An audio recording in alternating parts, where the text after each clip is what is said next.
Channel. उम्मीद है आप सब खैर खैरियत से होंगे। आज हम स्टार्ट करेंगे क्लास 10th का biology chapter number 15 inheritance. Inheritance, hereditary, इस तरह के लफ्ज़ से आप यकीनन फेमिलियर होंगे।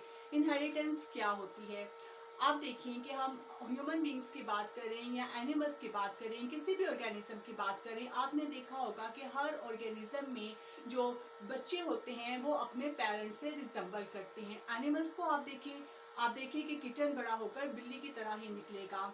इसी तरह अगर हम ह्यूमन बींग्स की बात करें तो आपने अक्सर सुना होगा, हम कहते हैं कि इस बच्चे की आंखें जो हैं अपने फादर की तरह हैं, इस बच्चे की हाइट जो है अपनी मदर की तरह है, इस बच्चे में ये क्वालिटीज जो है अपने फादर की तरह है, अपनी मदर की तरह है। तो ये जो कैरेक्टरिस्टिक्स होती हैं पेरेंट्स से उनके बच्चों में ट्रांसफर होते हैं। इन्हीं कैरेक्टरिस्टिक्स के ट्रांसफर को या ट्रांसमिशन को हम इनहेरिटेंस कहते हैं। इनहेरिटेंस क्या होती है? The transmission of characters from parents to their children is called inheritance. जब कोई भी कैरेक्टरिस्टिक्स उनके पेरेंट्स से उनके बच्चों में ट्रांसफर होता है, इस ट्रांसमिशन को हम कहते हैं इनहेरिटेंस। अब ये कैरेक्टर्स या कैरेक्टरिस्टिक्स कोई भी हो सकता है, जैसे हमारे पास हेयर कलर हो सकता है, आई कलर, स्किन टाइप, हाइट हो सकती है। इनहेरिटेंस और हेरिडिटरी ये ऑलमोस्ट एक जैसे अल्फाज है और ऑलमोस्ट एक ही सेंस में यूज किए जाते हैं। तो इनहेरिटेंस क्या होता है?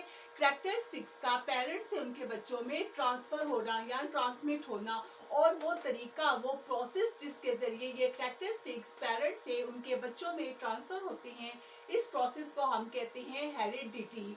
अब ये जो कैरेक्टर्स होते हैं इनके लिए बायोलॉजी में जो टर्म यूज की जाती है वो होती है ट्रेड्स, बायोलॉजिकल ट्रेड्स। तो जहां पर बायोलॉजिकल ट्रेड्स का वर्ड्स आए तो आप कंफ्यूज मत होइएगा। बायोलॉजिकल ट्रेड्स से मुराद कैरेक्टर्स होते हैं, और ये कैरेक्टर्स क्या होते हैं? कैरेक्टर्स जो है हमारे पास फिजिकल कैरेक्टर्स भी होते हैं और इंटरनल कैरेक्टर्स भी होते हैं। फिजिकल कैरेक्टर्स में आ जाएगा जैसे हमारा हेयर कलर आ जाएगा, स्किन कलर, आई कलर, हाइट। और जो इंटरनल कैरेक्टर्स होते हैं उनमें हमारे पास आ जाती है इंटेलिजेंस।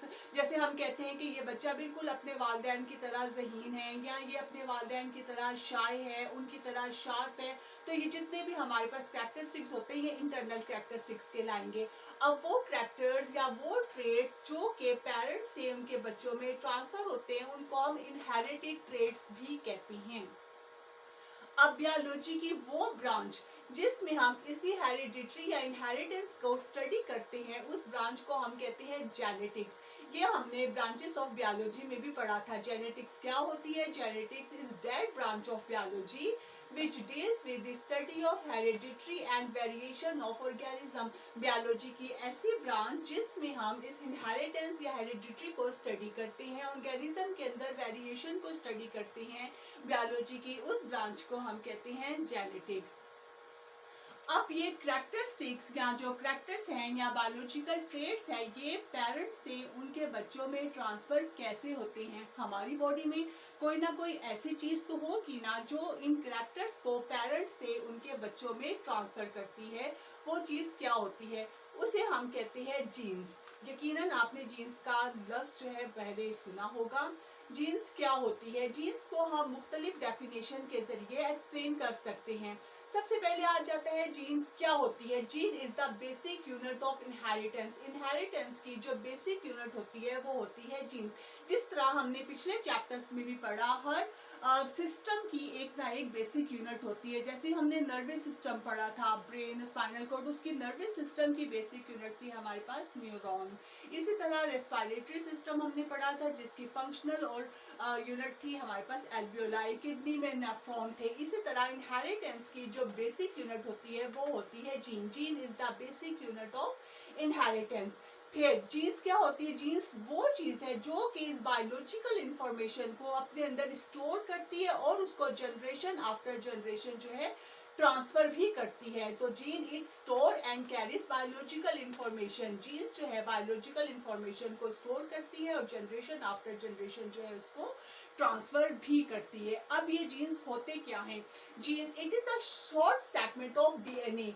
डीएनए का एक छोटा सा सेगमेंट होता है जीन, जिसके अंदर किसी भी कैरेक्टरिस्टिक्स की सिंथेसिस के लिए इंस्ट्रक्शन मौजूद होती है।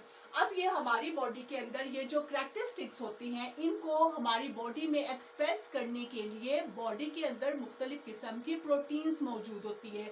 हर कैरेक्टरिस्टिक्स के लिए बॉडी के अंदर एक खास पर्टिकुलर प्रोटीन मौजूद होगी। जैसे हमारे पास हेयर कलर आ जाते हैं, हेयर कलर को एक्सप्रेस करने के लिए हमारी बॉडी में एक प्रोटीन मौजूद होगी, आई कलर के लिए अलग प्रोटीन मौजूद होगी, हाइट के लिए अलग प्रोटीन मौजूद होगी। अब वो प्रोटीन जो है किस तरह सिंथेसाइज करते हैं, उसकी जो इंस्ट्रक्शन है वो डीएनए के अंदर मौजूद होती है। डीएनए के छोटे छोटे सेगमेंट्स को हम कहते हैं जीन्स। ये क्या होते हैं, इसको हम बेहतर तरीके से आगे समझते हैं।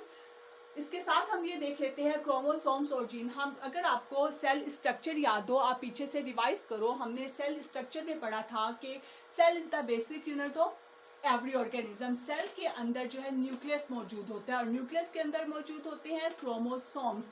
क्रोमोसोम्स क्या होते हैं? Chromosomes are thread like structure which are made up of protein and DNA. Nucleus के अंदर क्रोमोसोम्स मौजूद होते हैं, क्रोमोसोम थ्रेड लाइक स्ट्रक्चर होते हैं, जिसे अगर हम माइक्रोस्कोपिकली देखें तो ये जो क्रोमोसोम्स हैं वो प्रोटीन और डीएनए से मिलकर बने होते हैं, जिन्हें हम कोलेक्टिवली कहते हैं क्रोमेटिन मटेरियल। इस क्रोमोसोम का स्ट्रक्चर जो है, इससे नेक्स्ट वीडियो में हम डिटेल में देखेंगे कि किस तरीके से प्रोटीन और डीएनए आपस में रैप करके क्रोमोसोम का स्ट्रक्चर बनाते हैं। लेकिन यहाँ पे चूंकि हम जीन के कंसेप्ट को समझने लगे हैं, तो आप सिंपल इतना याद रखिए कि gene chromosomes are made up of protein और डीएनए। इसको हम थोड़ा सा इनलार्ज करके देखें तो ये हमारे पास डीएनए का स्ट्रैंड है। ये जो मैंने रेड कलर में शो किया है छोटा सा सेगमेंट, ये डीएनए का एक छोटा सा सेगमेंट है, इसी को हम जीन कहते हैं। Genes are the short segment of DNA.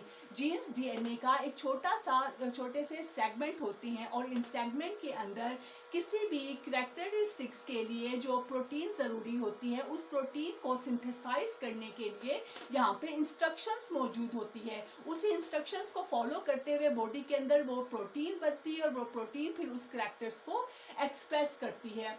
तो genes are the short segment of DNA. DNA का छोटा सा सेगमेंट होते हैं।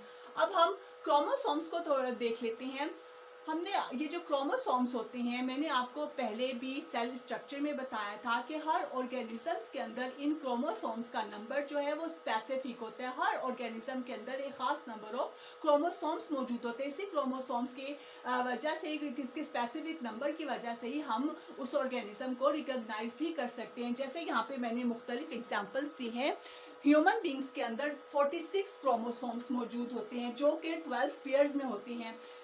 ये जो क्रोमोसोम्स होते हैं ये हमेशा पेयर्स में मौजूद होते हैं। जैसे इंसान ह्यूमन बींग्स में 46 क्रोमोसोम्स है तो वो 23 पेयर्स की फॉर्म में मौजूद होंगे। फ्रूट फ्लाई, जिसको बायोलॉजिकली हम ड्रोसोफिला कहते हैं, ड्रोसोफिला के अंदर 4 पेयर्स मौजूद होते हैं क्रोमोसोम्स के। प्लांट्स की हम बात करें, अगर हम राइस प्लांट की एग्जांपल लें तो राइस प्लांट के अंदर 12 पेयर्स मौजूद होते हैं क्रोमोसोम्स के। क्रोमोसोम्स मैंने आपको बताया कि क्रोमोसोम्स हमेशा पेयर्स में मौजूद होते हैं। जो एक जैसे क्रोमोसोम्स होते हैं उन्हें हम कहते हैं होमोलोगस क्रोमोसोम्स। अब डीएनए चूंकि क्रोमोसोम्स का हिस्सा है, इसलिए जीन भी ऑब्वियसली क्रोमोसोम्स के ऊपर मौजूद होगी। यहाँ पे देखिए, ये मैंने एक होमोलोगस क्रोमोसोम का स्ट्रक्चर बनाया है और यहाँ पे मैंने एक जीन को शो किया है। अब क्रोमोसोम्स चूंकि पेयर में मौजूद होते हैं, इसलिए इनके ऊपर जो जीन्स मौजूद होंगी वो भी पेयर में मौजूद होगी। यानी कि अगर फॉर एग्जांपल ये यहाँ पे जो मैंने रेड कलर में शो किया है, ये क्रोमोसोम के ऊपर एक जीन को मैंने शो किया है, तो इसी जीन का जो दूसरा पेयर होगा उसी होमोलोगस क्रोमोसोम्स के उसी जगह पे मौजूद होगा जहाँ पे पहली वाली जीन मौजूद होगी। यानी कि होमोलोगस क्रोमोसोम्स पेयर में मौजूद होते हैं, इसलिए इनके ऊपर जो जीन्स मौजूद होंगी, जीन्स भी हमेशा पेयर्स में मौजूद होती है। तो इस जीन का जो अल्टरनेटिव पार्ट होता है उसे हम कहते हैं अलील। अलील क्या होती है? The alternative form of a gene is called allele. और जीन क्रोमोसोम पे जिस जगह पे मौजूद होंगे उस पोजीशन को हम कहते हैं जीन लोकस। यानी कि जीन लोकस क्या होते हैं? The location of gene on chromosome. Chromosome के ऊपर जीन जिस जगह मौजूद होगी उस लोकेशन को हम कहेंगे जीन लोकस। और अलील क्या होती है? दोबारा से देखिए कि जीन्स भी क्रोमोसोम्स की तरह पेयर्स में मौजूद होती है। तो जीन का जो दूसरा अल्टरनेटिव पार्ट होता है, alternative form of the gene is called allele. Allele gene का ही ऑल्टरनेटिव पार्ट होता है। ये जीन है और ये इसकी अलील है। अलील दूसरे होमोलॉगस क्रोमोसोम पे सेम उसी लोकस पे मौजूद होगी जिस लोकस पे जीन मौजूद होती है। अब क्रोमोसोम्स बहुत ज्यादा मौजूद होते हैं, ठीक है। हर सेल के अंदर बहुत ज्यादा क्रोमोसोम्स मौजूद होंगी और एक क्रोमोसोम्स के ऊपर बेतहाजा थाउजेंड ऑफ जीन्स मौजूद होगी।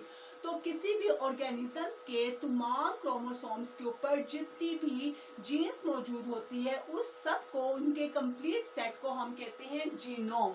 यानी कि जीनोम क्या होता है? The total number of gene found in a complete set of chromosomes. जो हमारे पास क्रोमोसोम्स का कंप्लीट सेट होता है उसके ऊपर जितनी भी नंबर ऑफ जीन्स मौजूद होंगी, उन टोटल नंबर ऑफ जीन्स को हम उस ऑर्गेनिज्म का जीनोम कहते हैं। आई होप कि आपको इतना समझ आ गया होगा। इसी टॉपिक को हम इससे अगली वीडियो में कंटिन्यू करेंगे जिसमें हम क्रोमोसोम के स्ट्रक्चर को ज़्यादा डिटेल में पढ़ेंगे और इसी के साथ जो है हम इसकी जीन्स और को दोबारा ज़्यादा तरीके से और बेहतर तरीके से समझेंगे। यहाँ पे हमारे पास मुख्तलिफ टर्म्स मौजूद है जो कि जेनेटिक्स में बहुत ज़्यादा इंपॉर्टेंट होती है। जैसे हमारे पास जीन्स आ गया कि जीन क्या होता है, लोकस क्या होता है, अलील क्या होता है, जीनोम क्या होता है, इनहेरिटेंस क्या होता है। आज की वीडियो में हमने इन सब को स्टडी किया है। अगर आपको मेरी ये वीडियो समझ आ गई हो तो मेरी वीडियो को लाइक कर दें और मेरे चैनल को सब्सक्राइब कर दें। नेक्स्ट वीडियो को जरूर देखिएगा क्योंकि नेक्स्ट वीडियो में हम इसी टॉपिक को आगे कंटिन्यू करेंगे जिसमें हमें आपको क्रोमोसोम के स्ट्रक्चर को डिटेल से बताऊंगी और साथ ही हम डीएनए और आरएनए का स्ट्रक्चर भी डिटेल से देखेंगे जिसके जरिए हम इस जीन के कंसेप्ट को और ज्यादा बेहतर तरीके से समझ सकेंगे। So keep stay tune with me and keep watching my videos. आज के लिए इजाजत दीजिए। नेक्स्ट वीडियो में इंशाल्लाह ताला आपसे अगले टॉपिक के साथ मिलते हैं। इजाजत दीजिए, तब तक अल्लाह हाफिज।